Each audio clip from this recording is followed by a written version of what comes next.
तो hello students, स्वागत है आप सबका फिर से SGL सक्सेस पॉइंट के इस यूट्यूब चैनल में। आइए आज हम कुछ और नए प्रश्नों को हल करेंगे जो कि वर्ड प्रॉब्लम है, यानी दो चर राशि के रैखिक समीकरण के इस चैप्टर से आए हुए वर्ड प्रॉब्लम को हम लोग हल करेंगे। आइए देखते हैं पहला प्रश्न। दो अंकों से बनी संख्या एवं उसके अंकों को पलटने से बनी संख्या का योग 66 है, 66 है। यदि अंकों का अंतर 2 है तो संख्या ज्ञात कीजिए। तो बहुत ही सरल प्रश्न है, यूपी बोर्ड परीक्षा 2019 और 2020 में पूछा जा चुका है। आइए इसे हम हल करते हैं। दो अंकों की संख्या किस प्रकार से होती है? चलिए हम दो अंक की कोई संख्या एक एग्जांपल लेते हैं, जैसे कि हम 75 लेते हैं, 75। दो अंकों की संख्या को कैसे लिखा जा सकता है? ये जो इकाई का अंक है वो 5 है और ये दहाई का जो अंक है वो 7 है। तो इसे हम कैसे लिख सकते हैं? दहाई का जो अंक है उसमें हम 10 से गुणा कर दें, 10 × 7 और प्लस इकाई के अंक को वैसे ही हम लिख दें, तो हमारा नंबर 10 × 7 = 70 और प्लस 5 जुड़ के 75 हो जाएगा। इसी प्रकार एक और संख्या ले लें, 54। तो इसे हम क्या लिख सकते हैं? 10 और इंटू दहाई के अंक को 10 से गुणा कर देंगे और प्लस इकाई के अंक को ऐसे ही लिख देंगे, तो ये 50 और ये 4 54। तो इस तरह से आप लोगों को समझ में आ गया होगा कि हम किस प्रकार से अंकों को मानेंगे। तो सबसे पहले हम मानेंगे कि माना इकाई का अंक x है और दहाई का अंक y है। माना इकाई का अंक बराबर x, इसे हम मिटा देते हैं, तथा दहाई का अंक बराबर y। तो हमारी संख्या क्या हो जाएगी? हमारी संख्या हो जाएगी, तो वह संख्या इक्वल टू क्या होगी? 10 × y + x। क्योंकि दहाई का अंक कौन है? दहाई का अंक y है, इसलिए इसका मल्टीप्लाई 10 में होगा और ये प्लस x जो कि इकाई का अंक है उसे वैसे ही सिंपली लिख दिया जाएगा। तो हमारी संख्या हो जाएगी 10y + x। अब प्रश्न में ये कह रहा है कि संख्या के अंकों को पलटने पर बनी संख्या का योग, यानी जब इस अंकों को पलटा जाएगा। अभी मैंने आपको 75 का एग्जांपल लेके बताया था, इसे हम लोग 10 × 7 और +5 लिख सकते थे, लेकिन अभी क्या हम इसके अंकों को पलट दें तो क्या होगा? तो ये 57 हो जाएगा और अब हम इसे 10 × 5 और प्लस का 7 लिख सकते हैं। और यहाँ पे देखिए अंक बदल चुके हैं, अंकों के स्थान बदल चुके हैं। जहाँ पे 5 था वहां पे 7 आ गया है और जहाँ पे 7 था वहां पे 5 आ गया है। तो इस तरह से हमारी जो संख्या हो जाएगी, यानी जब हम अंकों को पलटेंगे तो हमारी संख्या हो जाएगी 10x + y, यानी x के स्थान पे y और y के स्थान पे x आ जाएगा। तो अंकों को पलटने पर प्राप्त संख्या, अंकों को पलटने पर प्राप्त संख्या ये क्या हो जाएगी? ये हो जाएगी 10x + y। इसे हम मिटाते हैं। प्रश्न में ये कहा गया है कि इन दोनों संख्याओं, यानी जो मूल संख्या है और ये जो अंकों को पलटने से प्राप्त संख्या मिल रही है, तो इनका जो योगफल है वो 66 है, यानी 66 है। तो चलिए हम प्रश्न के अनुसार इसे रखते हैं। प्रश्न से 10y + x और प्लस ये 10x + y, यानी इन दोनों का जो योगफल है वो कितना दिया है? 66 दिया है, यानी 66 दिया है। तो होगा 10y और प्लस 1y = यहाँ पे होगा 11y और प्लस यहाँ पे 10x और प्लस 1x, यहाँ पे होगा 11x और ये बराबर में 66। अब हम देख रहे हैं कि प्रत्येक टर्म में अगर 11 से डिवाइड किया जाए तो ये कट जाएंगे। तो चलिए 11 से भाग दे देते हैं, 11 से दोनों पक्षों में भाग।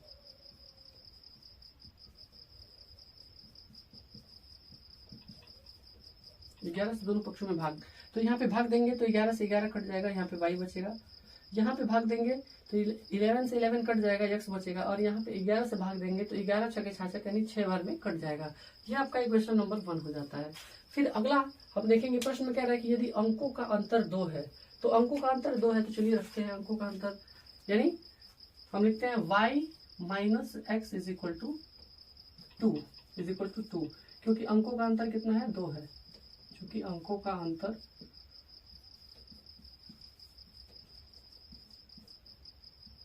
बराबर 2। तो अंतर का मतलब होता है घटाना। ये इकाई का अंक x है, दहाई का अंक y है, तो अंकों को एक दूसरे से घटाने पर जो हमें अंक मिल रहा है, जो हमें संख्या मिल रही है वो 2 है। तो चलिए ये हमारा इक्वेशन नंबर 2 होगा, या x को उधर रख लीजिए, y इज इक्वल टू होगा 2 प्लस x, इसको इक्वेशन नंबर 2 रख लेते हैं। तो y की वैल्यू को इक्वेशन नंबर 1 में पुट कर दिया जाए तो हमें x की वैल्यू आराम से मिल जाएगी। तो चलिए y के इस वैल्यू को इक्वेशन नंबर 1 में पुट कर लेते हैं। तो समीकरण 1 से ये y है, तो y की जगह पे क्या रखना है हमें 2 प्लस x रखना है। तो यहाँ पे हो जाएगा 2 plus x is equal to 2 plus x, और यहाँ पे एक और x पहले से ही है तो इसको लिखेंगे प्लस का x, और इज इक्वल टू यहाँ पे क्या है 6 है, यहाँ पे लिख देंगे 6। तो x और x मिलके 2x होगा, ये 2 उधर जाएगा तो 6 माइनस 2 होगा, यानी 4 हो जाएगा। 2x इज इक्वल टू 4, तो x इज इक्वल टू क्या होगा, 2 के टेबल में 4 कितनी बार में आता है, तो 2 बार में, 2 1 जा 2 और 2 2 जा 4, यानी x इज इक्वल टू 2 आ गया। जब x की वैल्यू 2 आ गई तो इक्वेशन नंबर 2 में पुट कर दीजिए समीकरण 2 से। समीकरण 2 से क्या मिल जाएगा हमें 2 प्लस x, यानी लिखेंगे y is equal to 2 plus, और x की वैल्यू कितनी है 2 है, तो 2 और 2 मिलकर क्या हो जाएगा 4 हो जाएगा। तो इस तरह से हमें y और x दोनों की वैल्यू मिल गई है, x की वैल्यू 2 मिली है और y की वैल्यू कितनी मिल गई 4 मिल गई। तो इसलिए हमारा संख्या क्या होगा, हमारी जो संख्या होगी वो क्या है, वह संख्या 10y प्लस x है, यानी यहाँ पे लिखा गया है 10y प्लस x। तो चलिए रख देते हैं। अब यहाँ पे हम y की वैल्यू को रख दें और यहाँ पे x की वैल्यू को रख दें, तो हमारा नंबर यानी हमारे जो 2 अंकों की संख्या है वो प्राप्त हो जाएगी। तो चलिए रखते हैं, इसलिए वह संख्या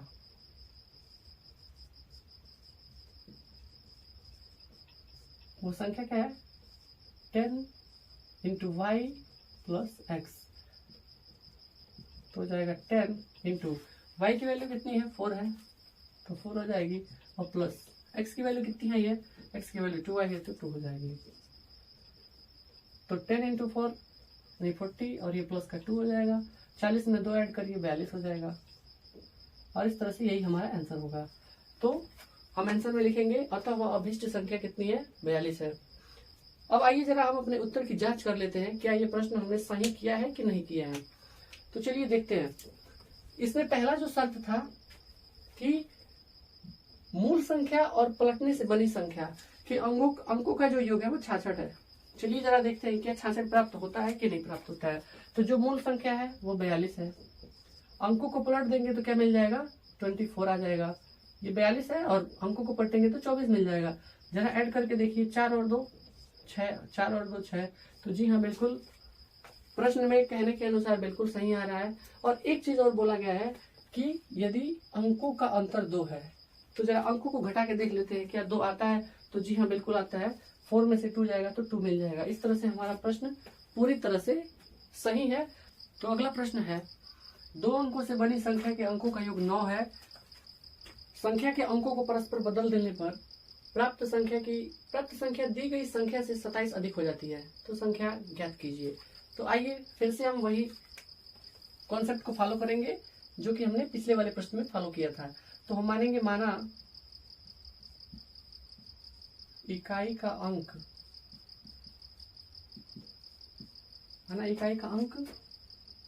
x और दहाई का अंक बराबर y, इसलिए वह संख्या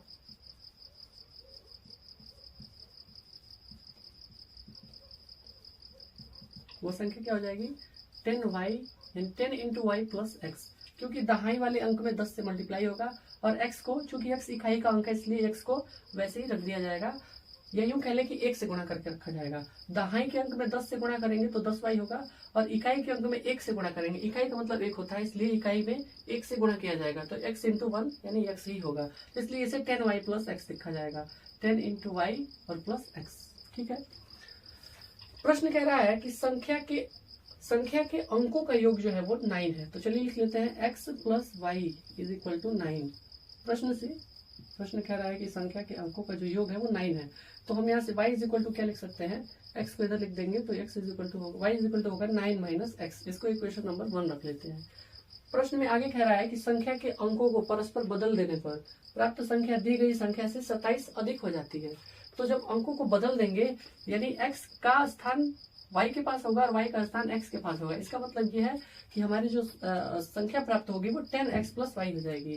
अंकों को बदलने पर, अंकों को पलटने पर या बदल देने पर, अंकों को पलटने पर प्राप्त संख्या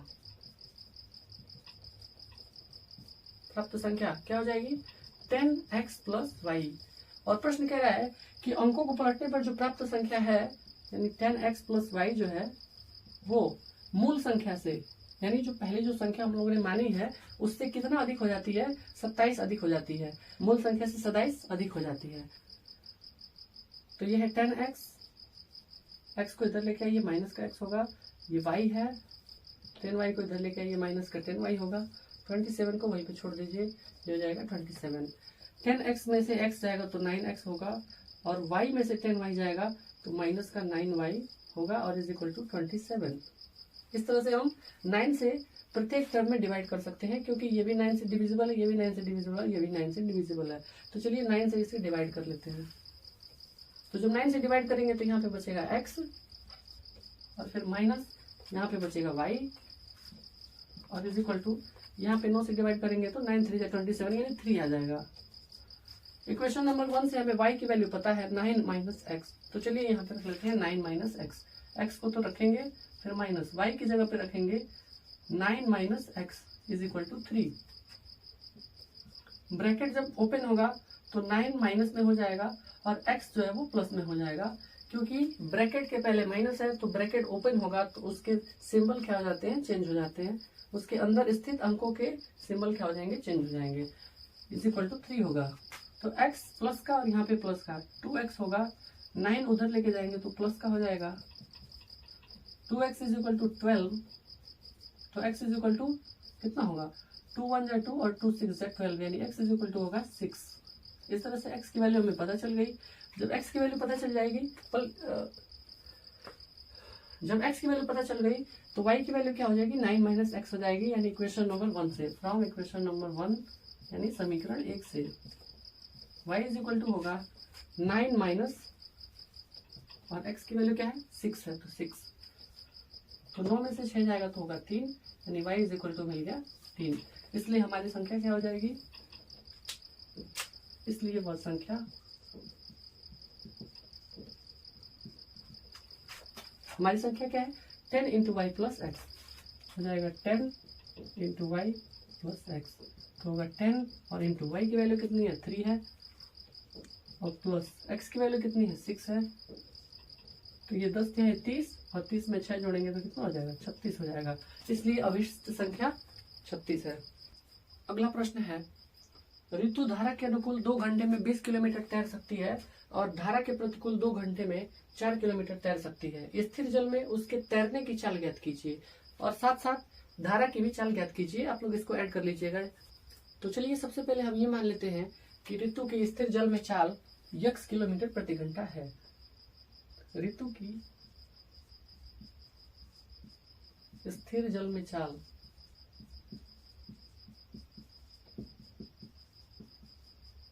बराबर x किलोमीटर प्रति घंटा और धारा की चाल को हम मान लेते हैं y किलोमीटर प्रति घंटा। प्रश्न में कह रहा है कि ऋतु धारा के अनुकूल, अनुकूल का मतलब ये होता है जिस दिशा में धारा जा रही है उस दिशा में ऋतु भी तैरेगी। तो ये माना जाएगा कि ऋतु धारा के अनुकूल जा रही है। और वही अगर धारा इस दिशा में बह रही हो और ऋतु को इस दिशा में तैरना हो, यानी धारा के उल्टा दिशा में तैरना हो, तो हम ये कहेंगे कि ऋतु धारा के विपरीत तैर रही है। तो अनुकूल और प्रतिकूल का मतलब आप लोग आसानी से समझ गए होंगे। अगर हम साइकिल से पूरब दिशा की ओर जाएं और हवा पश्चिम से आए तो हमारी साइकिल की स्पीड बढ़ जाएगी, और वही अगर हम पश्चिम दिशा में जाएं और हवा पश्चिम से आ रही हो तो हमारे साइकिल की स्पीड कम हो जाएगी। जैसे मान लीजिए कि हमारी चाल 10 किलोमीटर प्रति घंटा है और हवा 5 किलोमीटर प्रति घंटा की रफ्तार से बह रही है। तो अगर हम हवा की दिशा में जाते हैं तो कुल चाल यानी नेट चाल जो हो जाएगी वो 10 + 5 यानी 15 हो जाएगी। अगर वही हम हवा के विपरीत जाएं तो हमारी चाल 10 है और हवा की चाल 5 है, तो 10 में से 5 घट जाएगा, माइनस हो जाएगा, और इस तरह से जो नेट चाल होगी वो 5 किलोमीटर प्रति घंटा हो जाएगी। कब? जब हम धारा के या हवा के विपरीत जाएंगे तो ये कॉन्सेप्ट आप सबको समझ में आया होगा। तो आइए इसी कॉन्सेप्ट का उपयोग करके हम इस प्रश्न को हल करेंगे। तो धारा के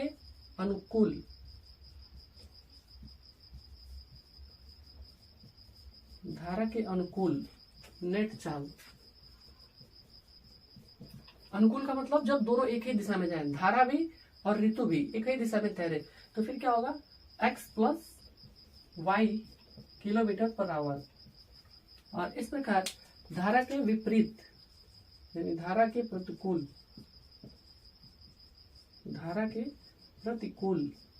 नेट चाल क्या होगा?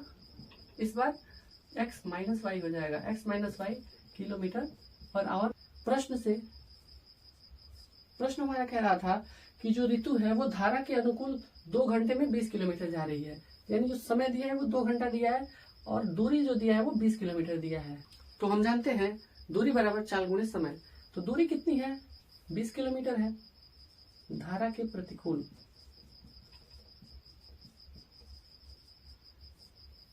प्रतिकूल दूरी बराबर चाल कितनी है? 20 है और गुणे चाल कितनी है?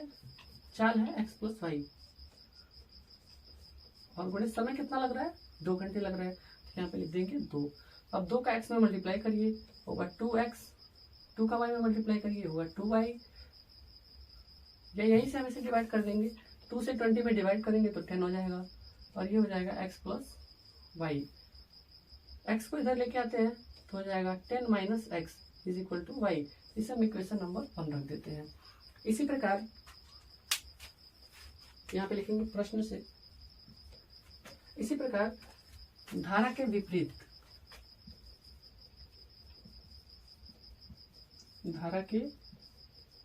या धारा के प्रतिकूल क्या होगा? लिखेंगे दूरी बराबर चाल गुणे समय। तो दूरी कितनी है? धारा के विपरीत यानी धारा के प्रतिकूल जो दूरी है वो है 4 किलोमीटर। तो लिखेंगे दूरी यानी 4, दूरी बराबर चाल कितना है? धारा के प्रतिकूल x माइनस वाई है, तो ये हो जाएगा x माइनस वाई और इंटू समय कितना लग रहा है? तो समय अभी भी 2 ही घंटा है, तो ये हो जाएगा 2। दूरी बराबर चाल और गुणे समय। ये कौन सी चाल है? ये नेट चाल है, जब धारा के विपरीत ऋतु तैर रही है तो ठीक है। अभी भी यहाँ पे 2 से डिवाइड कर देंगे तो 2 1 जा 2 और 2 2 जा 4 हो जाएगा, यानी x माइनस वाई की जो वैल्यू है वो 2 आ गई। 2 इज इक्वल टू आ गया x माइनस वाई। यहाँ से हम y की वैल्यू को पुट कर लेंगे 10 माइनस एक्स। तो चलिए y की वैल्यू को पुट कर लेते हैं। ये 2 है इज इक्वल टू, यहाँ पे लिख दीजिएगा समीकरण 1 से x माइनस वाई की वैल्यू कितनी है? 10 माइनस एक्स है, तो यहाँ पे लिख देंगे ब्रैकेट में 10 माइनस एक्स। काफी सावधानी से रखा जाएगा क्योंकि यहाँ पे देखिए माइनस है और ये y की वैल्यू 2 टर्म में है, 10 माइनस एक्स है, तो इसे हम ब्रैकेट में ही रखेंगे। अब क्या होगा? ये माइनस का 10 होगा, ये प्लस का x होगा और इज इक्वल टू 2। x और x मिलके 2x होगा, ये 10 इधर आएगा तो प्लस का हो जाएगा, यानी 2x इज इक्वल टू कितना हो गया? 12 हो गया। 2x इज इक्वल टू 10 और 2 12 हो गया, तो x इज इक्वल टू कितना हो जाएगा? 2 1 जा 2 और 2 6 जा 12, यानी x इज इक्वल टू 6 आ गया, 6 किलोमीटर पर आवर। और x क्या है? तो x जो है वो शांत जल में ऋतु की चाल है, ऋतु की स्थिर जल में चाल जो है वो x है। तो इसलिए हमारा आंसर होगा कि ऋतु की शांत जल में चाल जो होगी वो 6 किलोमीटर प्रति घंटा के बराबर होगी। अगर आपसे धारा की चाल भी पूछ रहा हो तो x की वैल्यू को इक्वेशन नंबर 1 में पुट कर देंगे और हमारे धारा की चाल भी प्राप्त हो जाएगी। तो चलिए समीकरण 1 से देखते हैं। समीकरण 1 से 10 माइनस और x की वैल्यू कितनी है? 6 है, इज इक्वल टू y। तो 10 में से 6 जाएगा तो 4, y इज इक्वल टू हो जाएगा 4 किलोमीटर पर आवर, यानी 4 किलोमीटर प्रति घंटा। धारा की जो चाल है वो 4 किलोमीटर प्रति घंटा है। तो इस तरह से ये हमारा प्रश्न हल हो गया है। तो अगला प्रश्न है, समीकरण युग्म 5/x - 1 + 4/y - 2 = 3 तथा 6/x-1 minus 3/y-2 is equal to 1 को रैखिक युग्म में बदलकर हल करिए। तो चलिए देखते हैं। ये प्रश्न यूपी बोर्ड 2020 और 2022 में पूछा जा चुका है, तो परीक्षा की दृष्टि से ये बहुत ही महत्वपूर्ण है, क्योंकि 2021 में पेपर हुआ नहीं था, 2020 और 2022 में पूछा गया है, तो हो सकता है कि 2023 में भी पूछ लिया जाए, या नहीं भी पूछा जाएगा तो इसी के जैसा कोई प्रश्न पूछा जा सकता है। तो चलिए, हमारा समीकरण युग्म है 5 कलर चेंज कर लेते हैं, 5/x-1 प्लस 4/y-2 और इज इक्वल टू 3। ये इक्वेशन नंबर 1 है। और यहाँ पे भी हमें दिखाई दे रहा है 6/x-1 माइनस 3/y-2 और इज इक्वल टू 1। तो हम मान लेंगे 1/x-1 is equal to m तथा 1/y-2 is equal to n। ये इक्वेशन 1 है और ये इक्वेशन नंबर 2 है। 6/x-1 minus 3/y-2 is equal to 1, ये इक्वेशन नंबर 2 है। तो जब हम 1/x-1 is equal to m रखेंगे और 1/y-2 is equal to n रखेंगे, ऐसा क्यों रखा जा रहा है? क्योंकि यहाँ पे हम देख रहे हैं यहाँ पे भी x-1 है और यहाँ पे भी x-1 है, 4 यहाँ पे y-2 है और यहाँ पे भी y-2 है, तो दोनों समीकरण कुछ एक ही जैसे दिखाई दे रहे हैं। तो इसलिए हमें 1/x-1 इज इक्वल टू कोई भी एक चर राशि यहाँ पे रख ली जाएगी और ऐसे ही 1/y-2 एक चर राशि रख ली जाएगी। तो चलिए हम रखते हैं। ये देखिए, इक्वेशन 1 से क्या होगा, 5 और 1/x-1 की वैल्यू कितनी है, m, तो ये हो जाएगा 5m और प्लस ये कितना हो जाएगा 4 और ये 1/y-2 की वैल्यू कितनी है n, तो यहाँ पे हो जाएगा 4 और ये हो जाएगा n इज इक्वल टू क्या होगा 3। और ये देखिए, अब ये दो चर राशि के रैखिक समीकरण के मानक रूप में लिखा जा चुका है और हमारा प्रश्न भी यही कह रहा है कि समीकरण युग्म में बदलकर हल करिए। ये होगा इक्वेशन नंबर 1। और ऐसे ही जब हम दूसरे वाले समीकरण को देखेंगे तो ये हो जाएगा 6/x-1, यानी हो जाएगा 6 और 1/x-1 की वैल्यू m है, तो लिखेंगे 6m और प्लस ये 3 प्लस नहीं, यहाँ पे माइनस है तो लिखेंगे -3 और 1/y-2 की वैल्यू कितनी है n है, तो यहाँ पे n हो जाएगा और इज इक्वल टू में क्या है 1 है, तो यहाँ पे 1 हो जाएगा। ये आपका हो जाएगा इक्वेशन नंबर 2। अब इसे हम कई विधियों से हल कर सकते हैं। हम इसमें बीजगणित विधि भी लगा सकते हैं, विलोपन विधि भी लगा सकते हैं, प्रतिस्थापन विधि भी लगा सकते हैं। तो सबसे आसान मुझे जो लगता है वो है बीजगणित विधि। तो आइए हम उसी का उपयोग करते हैं। a1 की वैल्यू 5 और a2 की वैल्यू 6। a1 की वैल्यू 5 है, a2 की वैल्यू 6 है।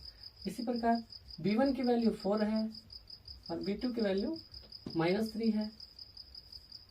c1 की वैल्यू 3 को इधर लेके आएंगे तो -3 हो जाएगा और c2 की जो वैल्यू है ये इधर आएगा -1 हो जाएगा। अब हम बीजगणित विधि लगाना बहुत अच्छी तरीके से जानते हैं, जिसे मैंने पिछली वीडियो में बताया था। जिन स्टूडेंट्स ने नहीं देखा है उसे जाकर के कृपया देख लीजिए, ताकि आप सबको भी ये बीजगणित विधि आसानी से आपके दिमाग में आ जाए और आप इससे संबंधित प्रश्नों को आराम से हल कर सकें। तो चलिए हम कैसे लिखेंगे, ये m है तो लिखेंगे m अपॉन कर लेंगे, ये a1 और a2 को ढक लिया जाएगा, फिर 4 का 1 में मल्टीप्लाई करेंगे तो -4 हो जाएगा। फिर यहाँ पे सूत्र में माइनस होता है, माइनस रख लेंगे, 3 3 जा 9, ये 9 हो जाएगा तो 9 रख लिया जाएगा इज इक्वल टू। अभी अगला जो चर राशि है वो n है तो लिखेंगे n और अपॉन, इस बार हमें b1 और b2 को ढक लेना है और मल्टीप्लाई इस बार हमें 6 का 3 में करना है। 6 3 जा 18, यानी माइनस का 18 होगा, तो यहाँ पे लिखेंगे माइनस का 18 और फार्मूले में यहाँ पे माइनस होता है तो माइनस लगाएंगे और ये हो जाएगा 5 1 जा 5, यानी माइनस का 5 होगा। अब हम इसे प्लस का 5 लिख देंगे, क्योंकि यहाँ पे पहले से ही माइनस है, तो ये हो गया प्लस का 5। अगला है 1 अपॉन, इसे हम लोग ढक लेंगे, 5 3 जा 15, माइनस का 15 होगा और माइनस, और ये 6 4 जा 24। एक बार मैं फिर बता देता हूँ, ये जो पहला चर राशि है m है, तो लिखेंगे m अपॉन, और इसे ढक लिया जाएगा, a1 a2 को ढक लेंगे, b1 का इसमें c2 में मल्टीप्लाई होगा, तो 4 1 जा 4 माइनस का 4 होगा, फिर सूत्र में यहाँ पे माइनस होता है, 3 3 जा 9, मल्टीप्लाई करेंगे तो प्लस 9 आ जाएगा, तो यहाँ पे 9 लिख देंगे। फिर अगली चर राशि n है, यहाँ पे b1 b2 को ढक लिया जाएगा, फिर a1 का मल्टीप्लाई c2 में करेंगे, ये आपका a1 है और ये c2 है, ठीक है। तो a1 का मल्टीप्लाई c2 में करेंगे, सॉरी 6 का मल्टीप्लाई 3 में करेंगे, 6 3 जा 18 होगा, क्योंकि जब हम y की वैल्यू को निकालेंगे तो यहाँ पे हम इसको ढक लेंगे, और मल्टीप्लाई इस बार ऐसे ना करके इधर की ओर करना है, मैंने पिछली वीडियो में बताया था इसे। तो 6 का मल्टीप्लाई 3 में करेंगे, 6 3 जा 18, माइनस का 18 होगा, और अब जा करके 5 का मल्टीप्लाई -1 में करेंगे, तो आपका हो जाएगा माइनस का 5, लेकिन यहाँ पे बीच में माइनस होता है तो इसलिए +5 हो जाएगा। और ये फिर इस बार 1 अपॉन लिखेंगे, और फिर इस बार जैसे मल्टीप्लाई करेंगे, 5 3 जा 15 और 6 4 जा 24, तो ये हो जाएगा आपका इतना। तो इसे हम सॉल्व कर लेते हैं। -4 -9 माइनस का 13 होगा, ये माइनस का 18 और +5 माइनस का 13 होगा, इज इक्वल टू 1 अपॉन, और इसे जब हम लोग ऐड करेंगे तो 4 और 5 मिलकर 9 और 2 1 मिलकर 3 हो जाएगा, और ये माइनस का 39 हो जाएगा। तो बारी बारी से हम लोग देखते हैं कि पहले ये देखिए माइनस माइनस माइनस, तीनों में से माइनस हटा लीजिए, तो ये हो जाएगा m/13 is equal to n/13 is equal to 1/39। तो एक बार हम इसे और इसे ले लेंगे, is imply m/13 is equal to 1/39, multiply कर लीजिए यहाँ पे, तो m इज इक्वल टू होगा 13/39, और 13 के टेबल में 39 कितने बार में आता है, 3 बार में आता है, तो ये 13 1 जा 13, और ये 3 बार में कैंसिल हो जाएगा। m की वैल्यू 1/3 आ गई, m इज इक्वल टू आ गया 1/3। इसी प्रकार n/13 is equal to 1/39, n/13 is equal to 1/39, 13 का 1 में मल्टीप्लाई कर लेंगे, तो ये हो जाएगा 13/39, तो 13 1 जा 13, और ये भी n की वैल्यू भी 1/3 आ गई।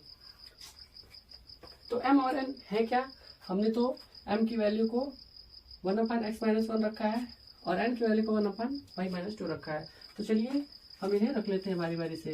तो चूंकि m की जो वैल्यू है 1/x-1 है, m की वैल्यू को रख लेते हैं 1/3, ये 1/3 है, फिर आप लिखेंगे 1/3 इज इक्वल टू 1/x-1, इसका मल्टीप्लाई इसमें करिए तो होगा x-1, 3 का 1 में मल्टीप्लाई करिए तो हो जाएगा 3, 1 को उधर लेके जाएंगे तो होगा x इज इक्वल टू 3 + 1, और क्या हो जाएगा 4 हो जाएगा। तो x की वैल्यू हमें 4 मिल गई। और इसी प्रकार n की वैल्यू भी क्या है, 1/3 है, तो n की वैल्यू को भी हम लोग रख लेंगे।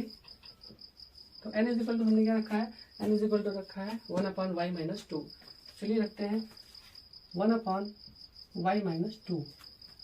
n की वैल्यू कितनी है, 1/3 है, तो यहाँ पे भी लिख देंगे 1/3, और is equal to 1/y-2। y-2 का 1 में मल्टीप्लाई करेंगे तो y-2 ही होगा, क्योंकि y 1 जा y और 2 1 जा 2।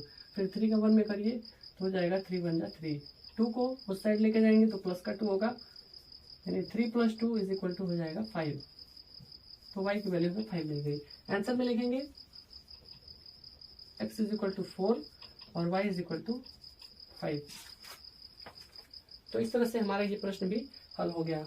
इस प्रकार के प्रश्न अवश्य ही परीक्षा में पूछे जाएंगे। तो आशा करते हैं कि आप सबको ये वीडियो पसंद आया होगा, और इस वीडियो से थोड़ी सी भी हेल्प हुई हो तो आप सब इस चैनल को सब्सक्राइब करिए, लाइक करिए, और अपने दोस्तों के साथ इस वीडियो को शेयर करिए। मिलते हैं अगले वीडियो में, तब तक के लिए जय हिंद।